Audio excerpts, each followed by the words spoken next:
Assalamualaikum warahmatullahi wabarakatuh. Alhamdulillah, alhamdulillahilladzi anzala al-Qur'ana hidayatan wa hudan lin-nas wa rahmatan lil mu'minin wa shifaa'an lima fis sudur wa tafriqan bainal haqqi wal batil wa basyiran wa nadhiran wa bayyinatin minal huda wal furqan. Asyhadu an la ilaha illallah wahdahu la syarika lahu wa asyhadu anna Muhammadan 'abduhu wa rasuluhu alladzi adda al-amanah wa ballagha ar-risalah wa nasaha bil ummah wa jahada fillahi haqqa jihadihi faman yuti'illaha wa rasulahu faqad faza fawzan 'azima wa man ya'sillaha wa rasulahu faqad dhalla dhalalan mubina falan yadurra Allahu shay'an in ahsantum ahsantum li anfusikum wa in asatum falaha faman syakara fa innama yashkuru li nafsihi wa man kafara fa inna rabbi ghaniyyun karim. Allahumma shalli wa sallim wa barik ala Muhammadin wa ala alihi wa ashabihi ajma'in. Allahumma faqihna fid din wa 'allimna at-ta'wil. Bapak dan ibu-ibu hadirin hadirat jemaah salat zuhur Masjid Al-Mubarak rahimahullah. Alhamdulillah, syukur kepada Allah Subhanahu wa taala. Semoga antum semua di awal tahun 1437 Hijriah dan pada hari ini tanggal 9 Muharram ya, bertepatan dengan hari Tasu'a, di mana baginda Rasulullah SAW mensunnahkan kepada kita untuk berpuasa, dan dilanjutkan pada esok hari tanggal 10 Muharram dengan puasa Asyura. Rasulullah menyebutkan ya, puasa Asyura yukaffiru sanatal madiyah. Puasa Asyura akan mengampuni dosa setahun yang lalu. Jadi puasanya sehari ya, dosanya punya setahun. Dan karena tahun ini Asyura hari Jumat jemaah sekalian, maka sangat dianjurkan mendahulukan puasa sebelumnya, karena ada larangan menyendiri berpuasa di hari Jumat. Kalau antum berpuasa sunnah di hari Jumat, maka hendaklah diikuti sehari sebelumnya, atau kalau tidak sempat maka diikuti dengan sehari sesudahnya. Dan semoga amal ini mendatangkan pahala besar dan menjadikan kita orang yang bersih dari segala dosa. Sallallahu alaihi wasallam semoga terlimpah dan tercurah buat junjungan Nabi Muhammad SAW yang membawa hijrah umatnya dengan tuntunan Al-Quran. Hanya 8 tahun jemaah sekalian terjadi perubahan besar dari kaum muslimin, dari kondisi terburuk di Madinah saat itu. Lanjutnya 8 tahun menjadi sukses dengan futuh, yaitu penaklukan kota Mekah. Jemaah sekalian, dengan apa Rasulullah memilih umatnya? Dengan Al-Quran Karim. Jadi dengan Al-Quran Karim yang dengan hudan linnas, ya, hidayah bagi manusia, sehingga jelas terlihat mana yang halal mana yang haram, jelas terlihat mana yang hak mana yang batil dengan tuntunan Al-Quran Al-Karim.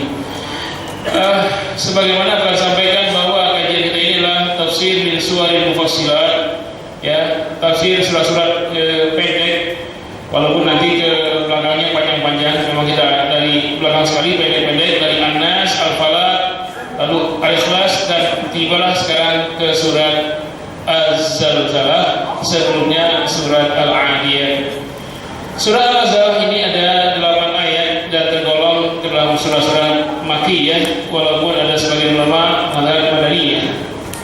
Yang mengatakan Madaniyah karena ada 2 ayat terakhir, yaitu tentang amal. Karena amal ini paling banyak disebutkan dalam surah-surah Madaniyah. Tetapi karena temanya tentang kiamat, maka di antara 2 pendapat ini yang paling kuat pendapat yang mengatakan bahwa surah ini adalah Makkiyah. Sebagaimana kebiasaan surah-surah Makkiyah itu berisi tentang akidah tauhid dan juga menyebutkan tentang kiamat jemaah sekalian. Jumlahnya 8, dan dalam urutan mushaf ini susunannya surat ke-99. Tetapi dalam urutan turunnya sesungguhnya surat ini adalah surat yang ke-94. Jadi jemaah sekalian ada urutan turun surat, ya, ada urutan turun, ada urutan tertib di dalam Al-Quran. Nah, ini tertib, ya. Kalau turun itu pertama Al-Alaq misalkan, kemudian surat Al-Walangi dan seterusnya. Nah, ini urutan turun. Kalau urutan di dalam Al-Quran diawali dengan Al-Fatihah, diakhiri dengan An-Nas. Kalau turun, yang pertama surat Al-Alaq, yang terakhir adalah ayat ketiga, ayat ke-6, ayat ketiga di surat Al-Maidah, al-yauma akmaltu. Atau kalau itu ayat, kalau satu utuh, maka surat yang utuh turun terakhir adalah surat An-Nasr. Idza jaa an-nasrullah sampai fasabbih bi rabbika wastaghfir innahu kana tawwaba. Baiklah, kita coba dulu. Kita baca dulu Bapak sekalian, kalau diperbaiki bacaannya, karena seringkali ada yang keliru baca surat ini ya. Makhraj hurufnya tolong dijaga, karena salah baca makhraj panjang pendek maka salah pula maknanya. A'udzubillahi minasyaitonir rajim. Bismillahirrahmanirrahim. Idza zulzilatil ardu zilzalaha wa akhrajatil ardu athqalaha wa qala al insanu ma laha yawma idzin tuhadditsu akhbaraha bi anna rabbaka awha laha yawma idzin yasdurun nasu ashtatan liyaraw a'malahum faman ya'mal mithqala dharratin khayran yarah wa man ya'mal mithqala dharratin syarran yarah. Idza zul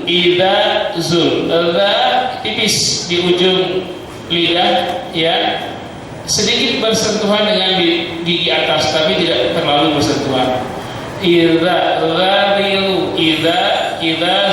zul za zul itu bukan di ujung tapi di tengah zul.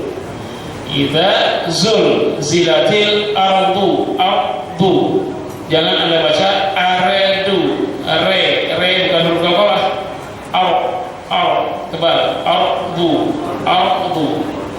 Zilzalaha, ha tebal, laha. Ketika Anda baca ha, dadanya bergetar. Idza zulzilatil ardu zilzalaha, laha. Wa akhrajatil ardu, jangan ara. Jadi ardu. As itu tempat sa itu sama dengan ya, beda bunyi ya. Fa itu asqa asqalaha, ha sama dengan zilzalaha asqalaha. Wa qala al-insan, in nun mati itu musa nun, insanu ma laha sama semua, zilzalaha asqalaha ma laha yauma idzin. Itu tanwin ketemu ta itu didengungkan ikhfa, tapi Anda harus sama bunyi dengung ikhfa tersebut. Misalnya ayat 3 Anda baca wa qalal insanu, maka di sini yauma idzin tuhadditsu, jangan kepanjangan. Yang saya baca wa qalal insanu ma laha, biru ya, karena dia bukan panjang tapi yang sekedar bingung. Yauma idzin tuhadditsu akhbaraha bi itu juga nun bertasydid bingung ya, sama panjangnya dengan bingung insan. Yauma idzin tuhaddits bi anna rabbaka, jadi gelombangnya itu 2 harokat atau 3 harokat untuk dengung ifa dan dengung nun bertasydid. Auha ini tipis, bi anna rabbaka auha hahihu auha laha, ha tipis seperti orang yang lari 10 kilo, sesak nafasnya. Laha bergetar dadanya, ha besar. Yauma ini idgham bi gunnah, lama dengungnya sama dengan ifa. Yauma idzin yasdurun nun bertasydid dengung. Yauma idzin bukan yas tapi yas, yas. Yauma idzin yasdurun nasu asha, ini beda lagi. Risa sekarang ashtatan liyura, ashtatan jangan baca ashtatan liyura, jangan salah ya. Hanya dijelaskan dan tidak boleh ngomong ashtatan liyura a'malahum. Faman sama dengan yauma ini. Faman ya'mal mithqala dzarratin, tin ketemu kha tidak boleh ngomong izhar ya, dzarratin khairai tanwin ketemu ya dengung khairai yarah, wa mai juga dengung ya ilmu biduna seperti yauma ini di atas, atau fa may ya'mal kemudian wa may ya'mal misal seperti tin dengung ini sama dengan yauma idin tuhadditsu dzarratin sama dzarratin syarrai sama dengan fa may ya'mal syarrai yarah. Inilah hak Quran untuk dibaca. Salah baca salah terjemahnya. Kalau saya tanya sekarang Bapak Ibu, kalau salah baca berdosa tidak? Berdosa tidak? Tergantung. Kalau antum salah baca, tapi antum selalu belajar salah terus, berpahala terus. Tapi kalau antum salah baca dan tidak mau belajar, maka berdosa terus setiap kali antum baca salah. Idza zulzilatil ardu zilzalaha, ijajul jilatil. Ijajul mana yang jim, mana yang zal, mana yang zai, mana yang za, sama saja. Ya. Ijajul jilatil, idza zulzilat, ijajul jilat. Diajarin mulu, salah mulu, pahala mulu. Asal belajar. Kalau belajar itu menghapus dosa di mas kalian. Dosa yang belum dibuat sudah dihapuskan, yang sudah dibuat dihapuskan, yang sedang dibuat. Orang yang belajar sekarang itu belajar di ta'lim, sedang didoain malaikat bersalawat kepada orang yang menuntut ilmu sambil merentangkan sayapnya, ridwan li talibil ilmi, ridho pada para penuntut ilmu, sambil berdoa apa kata malaikat? Allahumma ighfir lahum, ya Allah ampuni dosa-dosa mereka. Allahumma arhamhum, ya Allah sayangilah mereka. Allahumma tub alaihim, ya Allah terimalah taubat mereka. Yang mendoain malaikat. Jadi kalau salah pun dimaafkan. Diajarin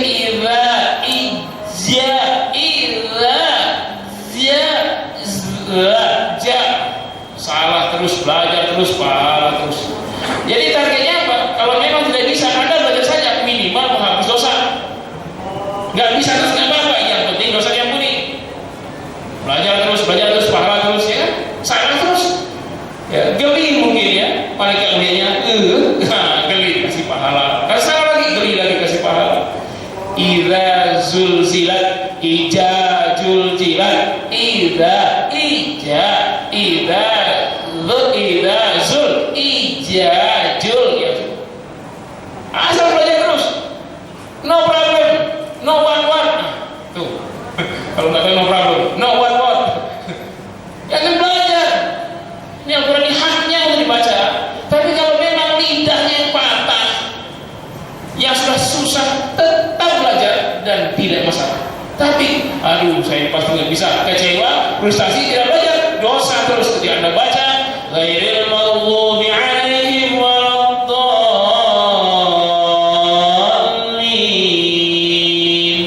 Amin. Ijajul jilat. Berapa dosa ini? Ja 1, jul 2, jilat 3. Apa yang dijilat? Kalau Anda salah belajar terus, no problem, pahala terus. Ijajul pahala. Ini keuntungan orang yang belajar. Ya. Islam ini tegak karena ilmu. Ya, tidak beriman Anda tanpa ilmu. Karena akidah yang sahih menuntut akal yang sahih, ilmu. Anda beriman pada Allah yang ahad karena ilmu. Anda beriman pada Al-Quran tentang kiamat karena ilmu. Memang ia tidak beriman pada ayat ini, tapi karena memang peristiwa kiamat itu masuk akal karena sesuai dengan sains. Mana kita lihat coba. Ini ayat surat Az-Zalzalah ini tentang kiamat, mas kalian. Di awal ayat Allah memulai ayatnya dengan kalimat idza. Idza hanya apabila, jika, andai kata, ya sekiranya, jikalau, itu artinya idza. Mungkin saya tidak perlu catat ya, nanti kasihan kamera saya. Ada 3 kalimat pengandaian dalam Al-Quran. Yang pertama idza, yang kedua in, yang ketiga lau. Idza boleh, ini saya catat nanti in ya.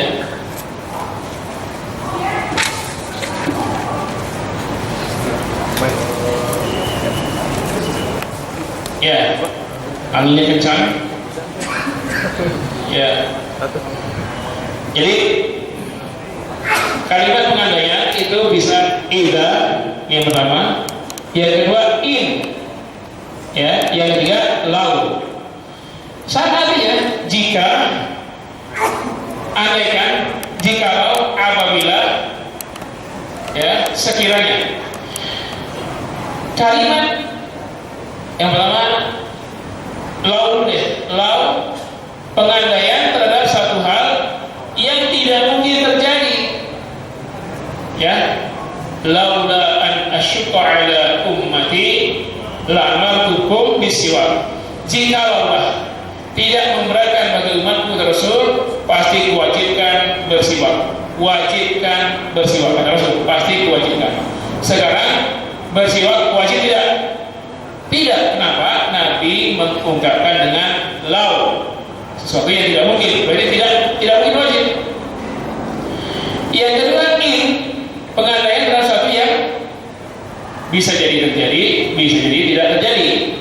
Ya, misalnya insyaallah, in jika, syaa menghendaki Allah, Allah menghendaki. Yang ketiga idza, itu pengandaian terhadap sesuatu yang pasti terjadi. Kepastiannya hakul yakin, 100% pasti terjadi. Itu idza. Anda lihat di surah Al-Baqarah, misalnya Allah berfirman, kutiba alaikum idza hadara ahadakumul maut in taraka khairan al-wasiyah. Ya. Idza, ini ada in, diwajibkan atas kalian apabila kematian mendatangi salah satu kalian, jika dia meninggalkan wasiat. Kenapa ketika hadara ahadakumul maut, hadara ahadakumul maut itu kalinya idza? Karena kematian pasti. Saya tanya Pak sekarang, orang tua Bapak sudah meninggal, berarti dia pasti mati. Sekarang Bapak masih hidup. Saya tanya, Bapak sekalian, nanti pada saat ajal tiba pasti nggak mati? Pasti mati tidak? Pasti kan? Coba katakan yang merasa hidup terus sampai 2000 tahun, katakan. Yang yakin hidup, nggak usah 2000 tahun deh, 200 tahun ada angkatan. Kenapa? Karena pasti mati. Tapi intaraka khairan wasiyah, jika dia meninggalkan wasiat yang baik. Kenapa menggunakan in? Karena orang mati bisa berwasiat, bisa juga tidak. Karena itu turunnya kalau Anda berjanji, lafaznya insyaallah. Kenapa? Karena Anda tidak pasti. Hati Anda ingin memastikan, karena itu Anda tidak sebutkan dengan lau. Tetapi kepastian datang dari Allah, ya, maka keduanya itu tidak bisa Anda pastikan, tetapi hati yang ingin, maka kita serahkan kepada Allah, insyaallah. Kalau Anda jawab dengan lau syaallah, ini berarti orang bohong nih, pasti nggak berakal nih. Pak, nanti siang ada pengajian, hadir ya? Lau syaallah. Wah, ini pasti nggak hadir. Atau Pak, nanti ada lagi ya? idza sya'allah. Nah, ini sombong ini. Seolah-olah dia sudah pasti masih hidup ketika pengajian berlangsung dan tidak ada halangan kalau bisa hadir. Nah, yang jelas insyaallah kita ingin, tapi kepastian dari Allah. Tetapi kalau dari Allah nggak perlu pakai in, kan Allah memastikan segala sesuatu yang akan terjadi. Allah sudah tahu, termasuk hari kiamat itu sesuatu yang pasti. Karena itu yakin dengan hari kiamat ketika bumi berguncang sedahsyat dasarnya, itu keimanan yang wajib 100%. Tidak boleh Anda beriman, saya beriman dengan hari kiamat dengan keyakinan 99,99%. Lalu yang 0,01% apa? Tidak yakin, maka kafir, Pak. Karena itu keimanan kepada hari kiamat ini menempati posisi yang paling strategis dan selalu digandengkan dengan Allah. Coba Anda dengar, ya. Man amila sholihan,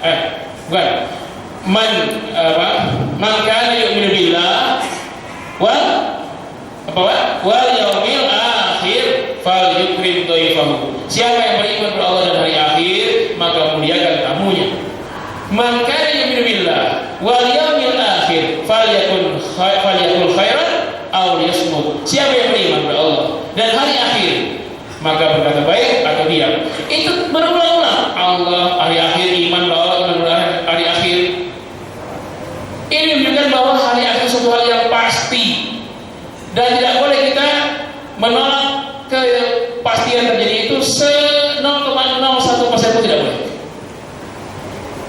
Karena itu cuma sekalian ayat-ayat yang terkait dengan kiamat, terutama dalam juz 30 ini, itu selalu diawali dengan idza samaa'u fatarat, apabila langit hancur lebur. Kalau dikatakan langit hancur lebur, dikatakan dengan idza, apabila pastilah akan terjadi kiamat di mana langit akan runtuh, hancur lebur.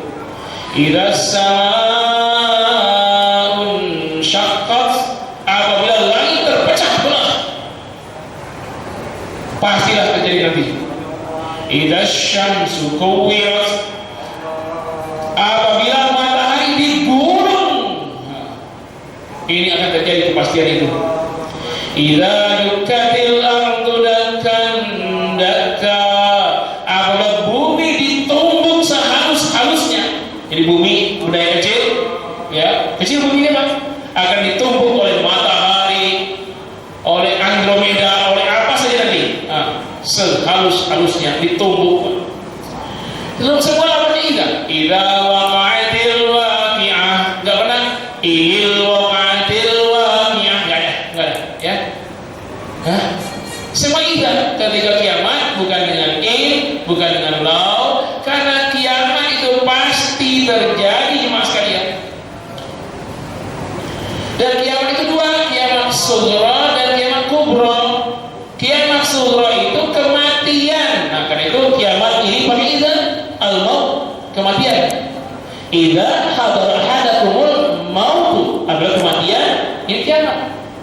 Dan itu pasti menimpa setiap individu. Tidak ada seorang pun, semua kecuali akan mati, Mas kalian. Kalau Anda yakin kematian itu suatu hal yang pasti, maka meyakini kiamat kubra berupa berguncangnya bumi, dahsyat, hancur lebur, semestinya sama dengan keyakinan Anda dengan kematian. Tidak boleh jawab, Anda yakin pasti mati dengan keyakinan 100%, tapi Anda tidak yakin dengan kehancuran alam semesta ini dengan keyakinan 100%. Nah, itu tidak beriman namanya. Harus sama. Berulang-ulang Al-Quran dalam banyak ayat, banyak surat, ya. Kadang-kadang satu surat berapa kali disebutkan? Fa idza ja'atis sakhah, apabila datangnya suara yang menggelegar, tiupan trompet sangkakala, oh hancur semua, hancur. Fa idza ja'atis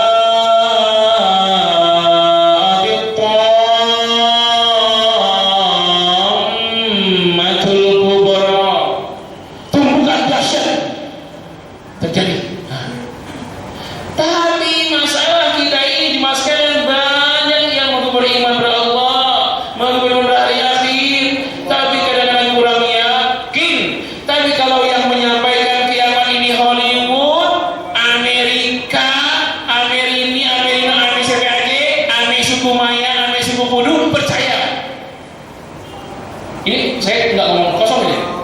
Waktu 2012 sudah banyak informasi tanggal 12 bulan 12 2012 akan terjadi kiamat. Saya diminta ceramah di Erickson Pondok Indah, tinggi gedungnya ini. Saat itu saya disuruh bawakan tema tentang kiamat. Nah, yang saya sampaikan tadi ya, ayat iza semua itu. Jumlahnya berkurang, biasanya itu sekian, sekarang cuma ada 20% dari biasanya. Banyak cuti. Kemarin yang lain cuti. Kemana cutinya? Ke gereja, berdoa di sana. Yang muslim banyak yang mau di masjid, berdoa di sana. Hah? Jadi ini keanehan. Giliran yang ngomong kiamat itu Armageddon 2012 Hollywood, dan ini pun inspirasinya dari ramalan suku. Tahu suku itu? Orang-orang yang kurang berpendidikan, pakai baju tidak, ya. Suku Maya, suku Fudu yang hidupnya dengan japi-japi, yang peradabannya sangat tertinggal. Dijadikan sebuah film tentang kiamat, dan banyak manusia yang percaya, jemaah sekalian. Gila ini. Gila Allah yang menyampaikan berulang-ulang dalam banyak surah dalam ayat. Banyak yang tidak percaya, lalu mereka pada muslim. Walaupun hari itu dia berdoa di masjid, maka saya katakan ini syirik. Mereka telah syirik. Pengajian tinggal 20% jemaahnya, cuti semua, ya, ke gereja, ke masjid. Untuk apa? Untuk berdoa. Karena mau kiamat, memang iya dia beriman ucap, tapi inspirasi kepercayaannya itu bukan dari Allah, dari ramalan suku Fudu, ramalan suku Maya. Hancurlah rukun imannya jemaah sekalian. Kita yakin pada kiamat itu karena Allah yang menyampaikannya dan karena masuk akal. Kiamat itu masuk akal. Bukan karena ramalan itu tidak boleh. Dalam hadis yang sahih Rasul bersabda, "Man ata kahinan aw arrafan wa yas'alu an syai'in lam yuqbal lahu salatun 40 lailan." Siapa yang mendatangi dukun atau para tidak normal, ya, para tidak normal, ramal itu, lalu bertanya satu perihal, maka tidak akan diterima ibadah sholatnya dan ibadah yang lainnya 40 hari 40 malam. Itu mendatangi dan percaya. Kalau percaya, mendatangi dan bertanya. Kalau percaya kepada peramal, percaya nih. Hadis Rasul mengatakan, wa yusaddiqu lahu mimma yaqul faqad kafara bima unzila ala Muhammadin sallallahu alaihi wasallam. Lalu dia percaya dengan peramal itu, maka sungguh dia telah kafir dengan apa-apa yang diturunkan kepada Nabi Muhammad sallallahu alaihi wasallam. Dalam hadis yang lain Rasul mengatakan, faqad kafara dina Muhammadin sallallahu alaihi wasallam, maka sungguh dia telah kafir dengan agama Muhammad sallallahu alaihi wasallam. Yaitu memang dia percaya dengan kiamat, tapi kepercayaan itu dari ramalan, maka ini kafir.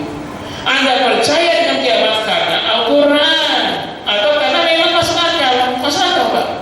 Ya, kiamat itu masuk akal, karena itu Anda percaya, maka itu keimanan.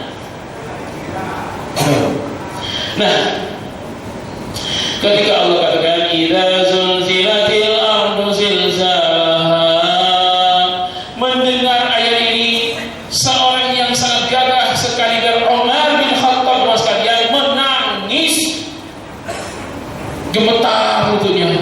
Aduh, kiamat pasti terjadi. Menangis, demam. Kiamat itu menjadi kiamat. Mempertanggungjawabkan amal-amalnya di dunia. Ya, kata Allah, idza zulzilatil ardu zilzalaha, apabila bumi digoncangkan segoncang-goncangnya, sehebat-hebatnya, dan peristiwa ini pasti akan terjadi. Ya, bumi berguncang, bukan gempa. Kalau gempa itu bukan bumi hanya sebagian dari permukaan bumi yang bergetar, itu gempa. Kalau ini seluruh bumi. Kenapa? Karena ditekankan lagi di dalam ayat kedua, wa akhrajatil ardu asqalaha, dan bumi itu mengeluarkan isi perutnya. memuntahkan semua isi perutnya. Jadi diulangi wa akhrajatil ardu, bukan wa akhrajatiha, bukan diganti dengan dhamir atau pronoun, diulangi ardu, menunjukkan apa? Yang berguncang itu seluruh bumi. Kalau gempa, sebagian permukaan bumi di sebuah negeri berguncang, tapi tidak berguncang yang lain. Kalau ini seluruh bumi itu berguncang, tidak ada satupun yang tenang. Nah, ini akan terjadi satu saat di mana bumi itu akan berguncang semuanya. Lalu saat itu fa'ainal mafar, kemana mau berlari? Kalla la wazar ila rabbika yawma idzil mustaqar. Hanya Allah, ya, tempat berlari. Nah, ketika bumi berguncang, ya, tentu saja Pak, penyangga bumi itu akan lepas, seperti gunung akan lepas. Kalau gunung lepas maka akan mengeluarkan apa? Rasul Al-Qur'an kan, yauma takunul jibalu kal'ainil manfush. Dan gunung-gunung tercabut, ya, kadang gunung tercabut. Kal'ainil manfush, seperti benang-benang berhamburan. Jadi gunung itu panjang seperti benang, ya. Kalau gunung sebenarnya panjang ke dalam. Jadi yang kita lihat gunung itu permukaannya, ke dalamnya ini panjang. Nah, ini akan terlepas ketika bumi berguncang. Wal jibala autada, gunung itu adalah paku-pakunya bumi, ya. Jadi bumi itu dipaku oleh gunung. Nah, misalnya bumi, nah gunung itu pakunya. Nah, ketika dia copot karena diguncang, maka inti bumi ini yang panas 6.000 derajat ini, ya, akan keluar dari sini menyembur. Tercabut gunung yang akan menyembur. Wa idzal ardu muddat, dan ketika bumi itu keluar isi perutnya semua sampai rata, sampai capek. Yang terjadi saat itu adalah tsunami isi perut bumi. Tsunami air saja Pak, itu kan di permukaan bumi. Kalau ini gunung, ada agak landai ke bawah, ini laut kan. Kalau tsunami ini nanti, kalau ini terjadi bukan yang ini, tapi ya dari inti bumi ini. Yang terjauh, betul nggak ilustrasi saya ini? Ilustrasinya, ini kecil sekali ya.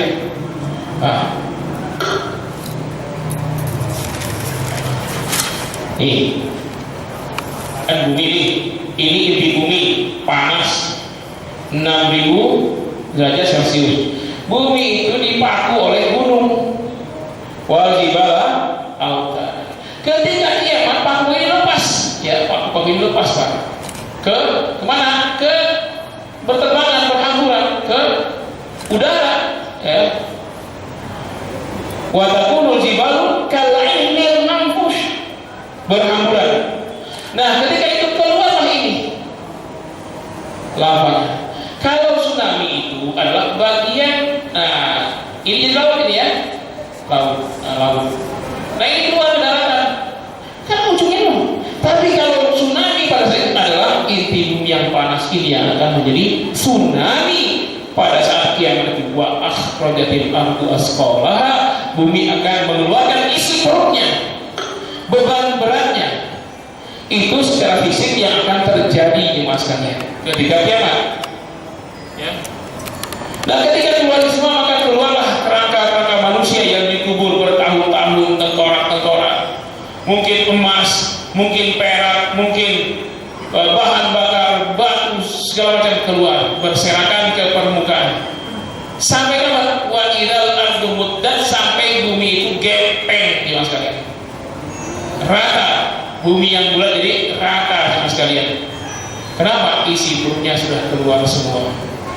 Nah, ketika berguncang, ya, bumi akan mengeluarkan isi perutnya itu. Wa qala al-insanu ma laha, manusia panik. Malaha apa padanya? Masa Mbak? Malaha ma yahditsu lil ardi, apa yang terjadi bagi bumi, tapi karena panik marah. Kayak kita ya, kalau gempa ngomong gempa doang, nggak mungkin. Wah, sekarang gempa, ayo lari. Nggak sempat ngomong lagi ayo lari. Wah, gempa, nggak sempat. Gempa. Saking paniknya, manusia ngomong marah. Bukan ma yahditsu lil ardi, nggak sempat. Apa itu terjadi bagi bumi? Kok gempa begini? Nggak sempat lagi. Gempa. Nah, itu sudah. Manusia panik semuanya, Pak. Kepanikan itu ketika kita bahas surat Al-Adiyat, gimana, Pak? Wal 'adiyati dhabha fal muriyati qadha fal mughirati subha fa asarna bi nama fa wasalna bi jam'a. 5 kali kalau Anda membayangkan kepanikan yang paling panik di dunia sekarang, mungkin pernah lihat film 2012 atau yang lain, itu panik semua, maka fakta kiamat itu nanti kepanikan yang paling bayangan itu kali 5. Itu paling kecil kepanikan kiamat itu. Karena itu jangan pernah berharap Anda akan hidup terus sampai kiamat, ya. Ngeri mas kalian, bukan hancur langsung mati semua, bukan, proses yang lama dengan kepanikan yang lama. Inna min syirarin nas may yudrikus sa'ah wa hum ahya, kata Rasul. Sesungguhnya manusia yang paling jelek, yang paling sial, yaitu manusia yang ketika kiamat terjadi dia masih hidup. Makanya minta mati cepat, Pak. Jangan sampai terjun kiamat. Kalau memang kiamatnya besok, tapi kiamat masih lama, mas kalian. Melihat isyarat-isyaratnya yang mungkin kita tidak mengalaminya, tapi nggak tahu anak kita nanti. Lihat kondisi kejadian, tanda-tandanya sudah mulai berdatangan ya, tanda kiamat itu. Semuanya panik, mas kalian. Seorang tidak sempat memperhatikan istrinya, anaknya ketika kiamat tersebut, semuanya panik, marah. Nah inilah ya ketika tiban sangkakala pertama. Lalu nanti manusia ya akan dibangkitkan ketika sangkakala yang kedua. Yauma idzin tuhadditsu akhbaraha.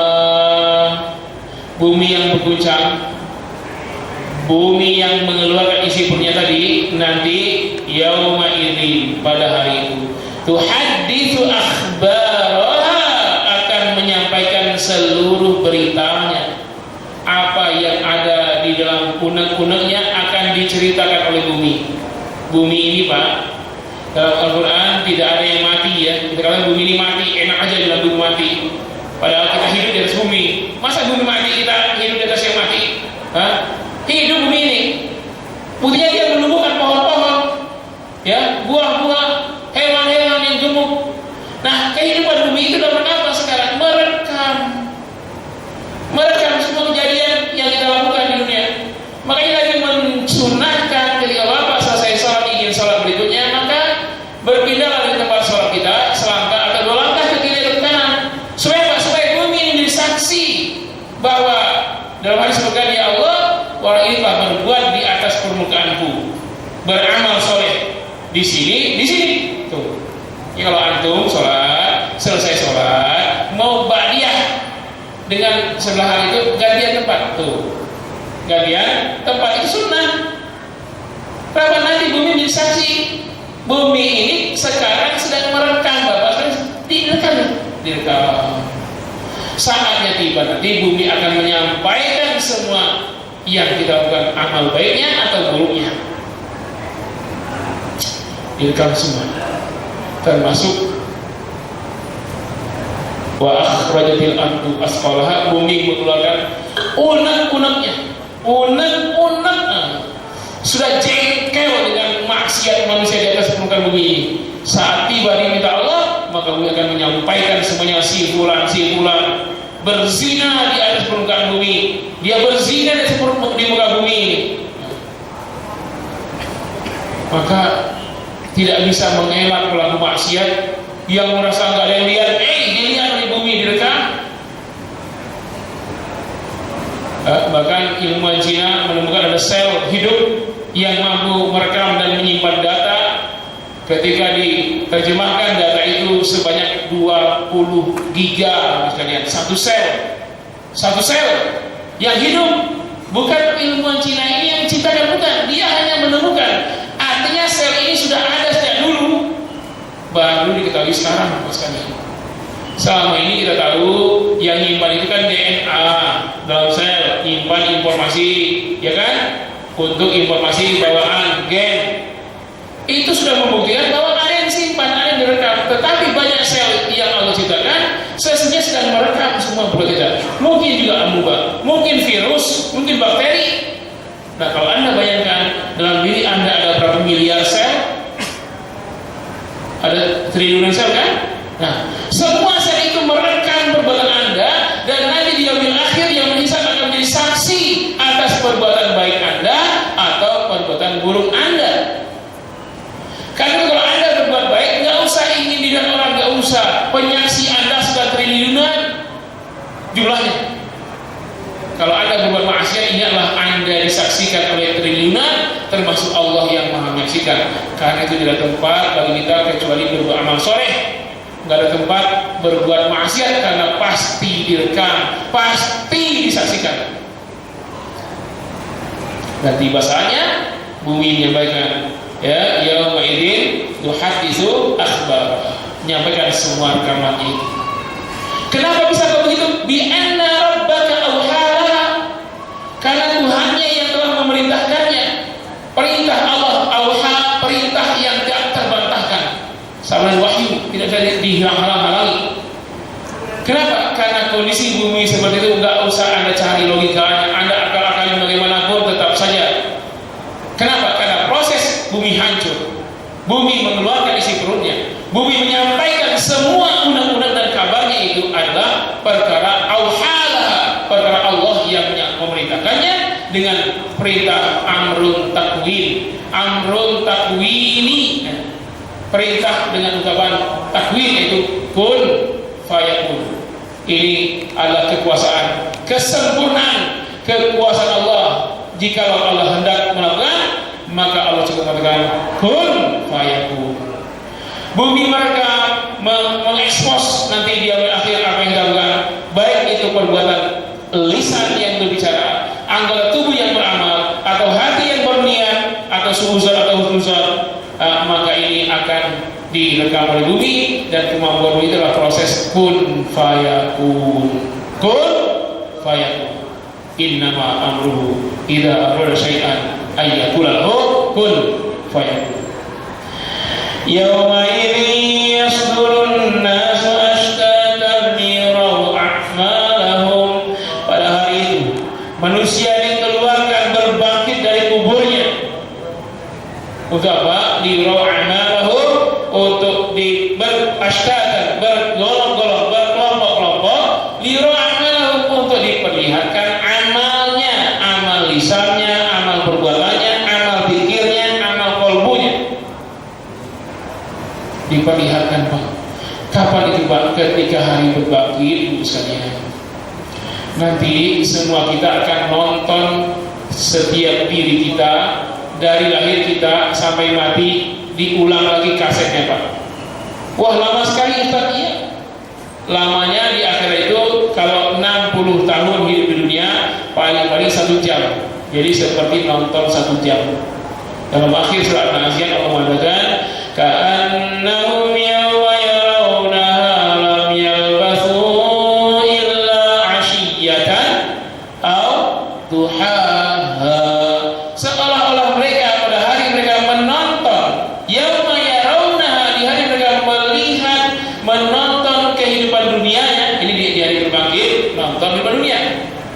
Lam yalbathu, ternyata mereka tidak tinggal di dunia itu illa 'ashiyatan, kecuali 1 sore saja, au duhaha, atau 1 duha saja, 1 jam atau 1 jam setengah cuma sekali hidup di dunia ini. Nanti ditonton. Kita hitung matematikanya. Sehari di akhirat itu 1000 tahun dunia, anggaplah 24 jam. Berarti 12 jamnya 500 tahun. Ya, kita matematika dulu deh. Saya bicara dengan orang eksak di sini ya. 500 tahun. 6 jam berarti 250 tahun. 3 jam berarti 125 tahun. 1 jam setengah sama 62 setengah tahun. Jadi nanti kalau umur rata-rata manusia 62, 63, nggak tahu nih kok.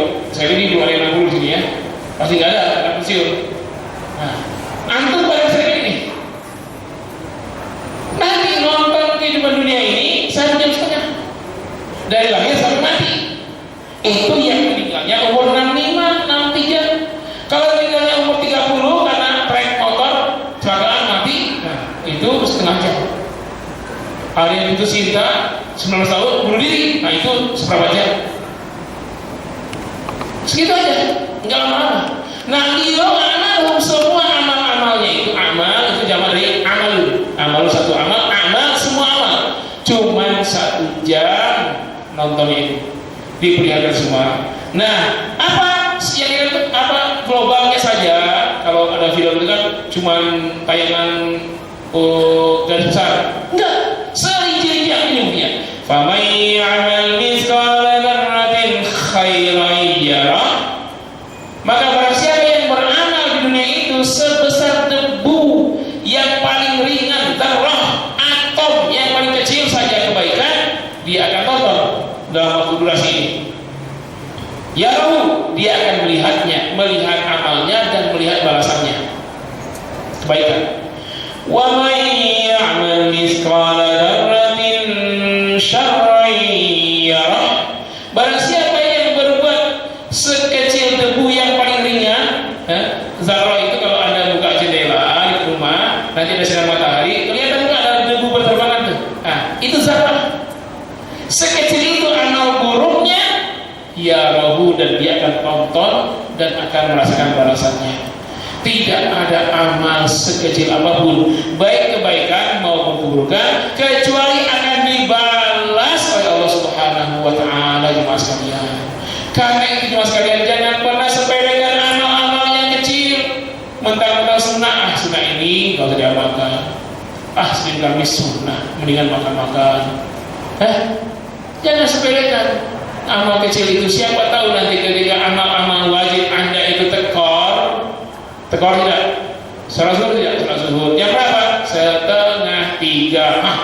Tekor itu Pak, gimana nutupinnya? Ayo, gimana? Perbanyak salat sunnah. Udahlah telat. Tanya orang, Pak, salat zuhur apa jamak dengan asar? Ini sudah salat. Assalamualaikum warahmatullahi, assalamualaikum warahmatullahi. Wajib asar, Allahu Akbar, masuk asar. Salat zuhurnya yang begitu-begitu Pak, tekor Pak. Itu jangan sepelekan amal kecil. Jangan sepelekan pula amal buruk yang kecil untuk dilakukan. Jangan tinggalkan walaupun kecil. Ini cuma lihat yang porno dikit di internet. Dikit itu jangan-jangan ketika amal buruk Anda itu lebih berat karena amal buruk yang sepele itu memberatkan masuk neraka. Ya. Kata Nabi, takutlah Anda dengan siksa neraka walaupun dengan sepotong kurma. Apa? Tidak bersedekah dengan sepotong kurma, kena ancaman neraka kadang-kadang. Takutlah kalian dengan neraka walaupun dengan seteguk air. Orang doa minta seteguk air Anda cuekin. Jangan-jangan itu penyebab masuk neraka. Orang minta-minta enggak ada, langsung saja. Padahal bagi Anda mungkin dia tidak butuh 500.000 dana, dia tidak butuh 1 juta, tapi cuma 1.000 perak. Ya, kadang-kadang butuh poya-poya sekali pesta saja bisa miliar, bisa 1 miliar, 2 miliar. Tapi untuk bantu orang duafa, mas sekalian. Kalau pesta perkawinan itu sewa Balai Sudirman atau balai yang lain, JCC, berapa habis sewa gedungnya berapa? Ya, kemudian makannya, cateringnya berapa? Ketika anak yatim diusir, ketika anak duafa. Banyak hal-hal besar itu berawal dari hal yang kecil. Ini ya, faman ya'mal mithqala dzarratin khairan yarah wa man ya'mal mithqala dzarratin syarran yarah. Kebaikan atau keburukan sekecil apapun akan perlihatkan dan akan dibalas. Banyak hal-hal besar itu berawal dari hal-hal kecil. Kadang-kadang kebakaran besar hutan yang sekarang kabut asap semua itu mungkin di antara pekerja kubur itu ada yang buang puntung doang, ya kan? Boleh jadi kan? Karena mungkin ada yang disengaja, ada yang tidak disengaja. Kita nggak boleh juga bilang semua kebakaran semua disengaja. Mungkin ada yang tidak ya. Nah di antara yang tidak sengaja barangkali cuma habis dari kebun merokok, buang puntung, belum sukses, belum sempurna mematikan puntung dan buang. Percikan api dari kecil, orang tidak lagi, rumput semua kering, terbakarlah mulai dari rumput, akhirnya menjalar ke pohon, 1 hutan, 2 hutan, 5 hutan, akhirnya kena asap, mati banyak orang kena asap. Banyak hal kecil karena banyak hal besar terjadi karena perkara kecil. Kenapa? Acap kali orang menyepelekan hal-hal kecil. Perusahaan Anda ini bisa hancur kalau Anda tidak peduli dengan hal kecil. Ya, lupa kunci, ya, lupa kunci, hanya masuk maling, ada masuk seorang, dirusak semua, Pak. Hacker yang masuk, apa namanya? Habis semua programnya, susah lagi dari nol lagi, atau dimaling orang semua programnya. Kecil, lupa matiin kompor gas, kecil itu, tapi bakal besar. Dan banyak kesuksesan itu berawal dari ide kecil. Jangan pernah sepelekan ide kecil. Ya, dulu Pak, ketika mulai namanya ide minum itu pakai air mineral yang digelasin pakai plastik, menghina semua orang. Repot-repot amat, tinggal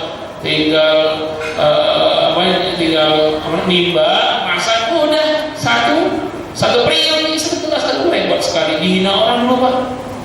Dihina orang awalnya itu minuman pakai gelas itu. Sekarang saya tanya siapa yang minum air sumur sekarang angkat tangan? Masih ada nggak nih? Sudah jadi besar. Bahkan perusahaan itu paling besar, Yahudi pula lagi. Itu masalah kita sekarang.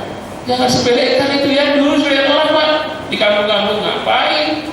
Dikemas pakai botol. Sekarang pakai botol. Sekarang ini Pak. Kadang-kadang kantor pakai botol ya. Minum nggak ada yang dimasak, nggak ada yang masak masih botol ada nggak ada. Nah ini jadi ayat ini mengajarkan kita kiamat besar itu ya, itu pertama terjadi karena kesepedaan terhadap hal kecil. Jadi kiamat besar nanti akan diawali dengan kiamat kecil, musibah, tsunami, gempa, ya itulah teman sekalian. Dan semua amal kita selama hidup akan dihisab dan dibalas setelah kiamat, setelah hidup dunia ini. Inilah ya sekitar tadabbur dan tafsir di awal di ayat surat Az-Zalzalah ini. Oke, di bumi ini berguncang hebat karena perkara kecil. Kan berguncang tuh gara-gara cuma nebang pohon doang, cuma bakar hutan dikit itu, tapi semuanya kena dampaknya. Korban sudah berjatuhan. Pelajarilah itu. Al-Quran sudah memberikan isyarat-isyarat, ya, jangan sampai kita mengabaikan isyarat yang sudah disampaikan Al-Quran. Baik, Mas sekalian, ada pertanyaan? Cukup ya? 2 menit lagi, ya, cukup lah ya. Terima kasih atas perhatiannya, insyaallah. Ada Pak? Ya, silakan.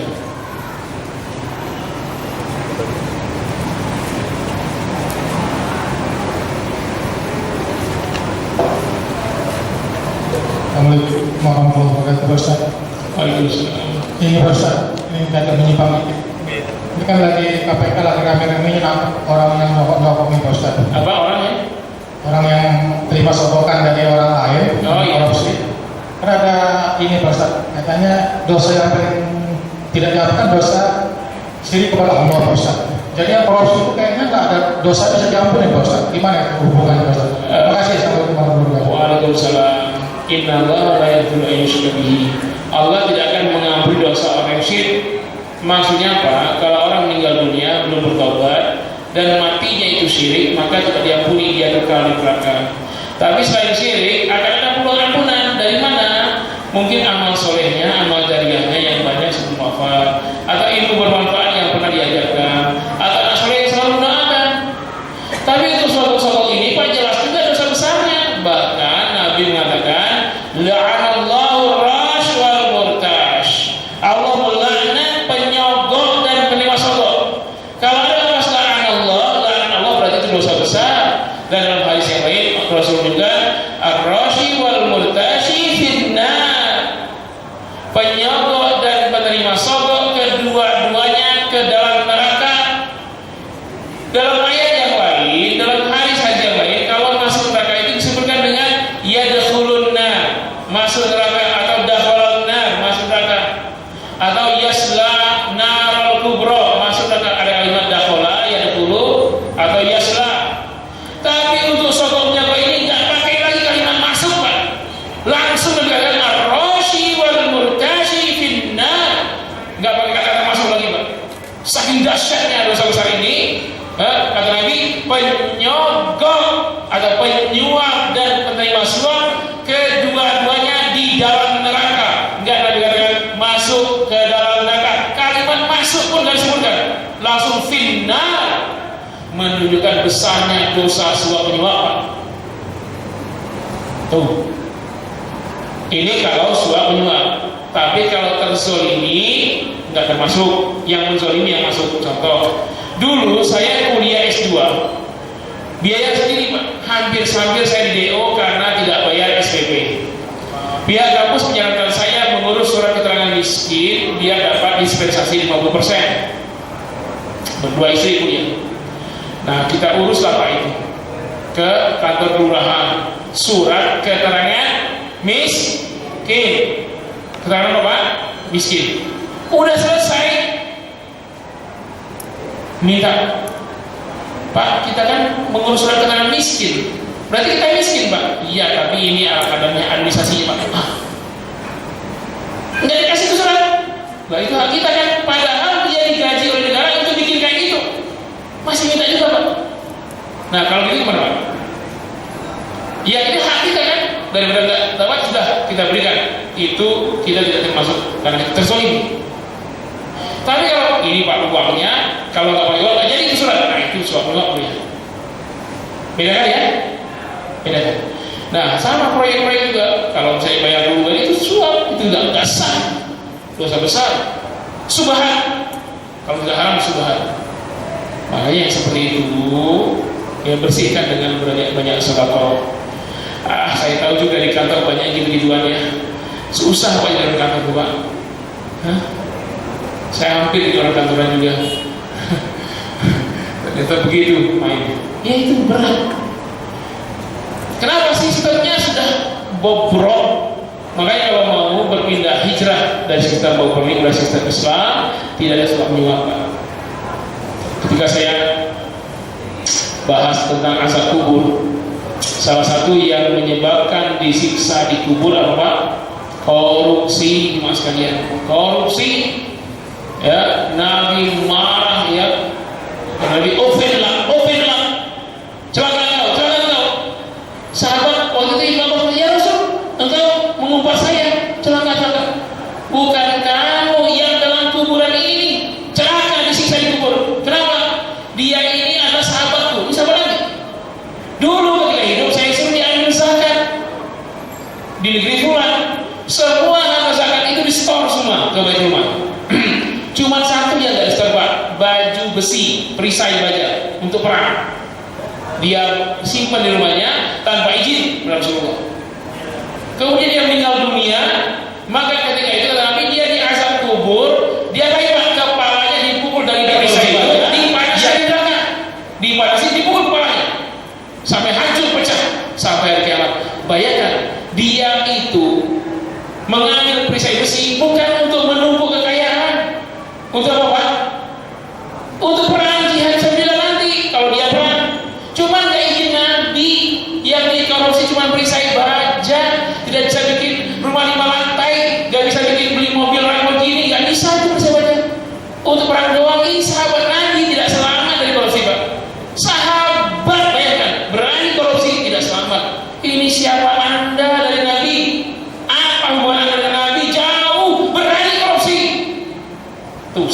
Nabi saja ya dipecahkan oleh yang baca selama diganggu, pecah, bagus lagi, pukul lagi, terus begitu. Nah, berani korupsi? Silakan. Nah, lebih dahsyat lagi. Ini sahabat Nabi, hidup bersama Nabi, temannya Nabi, sahabatnya Nabi, berjuang bersama Nabi, tidak selamat ketika dia berani korupsi. Nggak selamat. Jangan karena Anda bernama selamat ya berani korupsi. Jadi ada harus diperhatikan. Ya. Nah, karena itu ambillah yang halal. Dari rezeki Anda di kantor ini, gaji halal ambil, bonus kenapa di bonus? Oh halal ambil, ini banyak. Dari mana? Antah berantah, no way. Walaupun tidak banyak yang penting berkah, ya Pak ya. Mana yang paling penting? Banyak tidak berkah atau sedikit berkah? Banyak tapi berkah. Enggak apa-apa, tidak usah mengeluh kalau gaji Bapak 5 juta sebulan asalkan halal. Enggak apa-apa. Enggak usah mengeluh.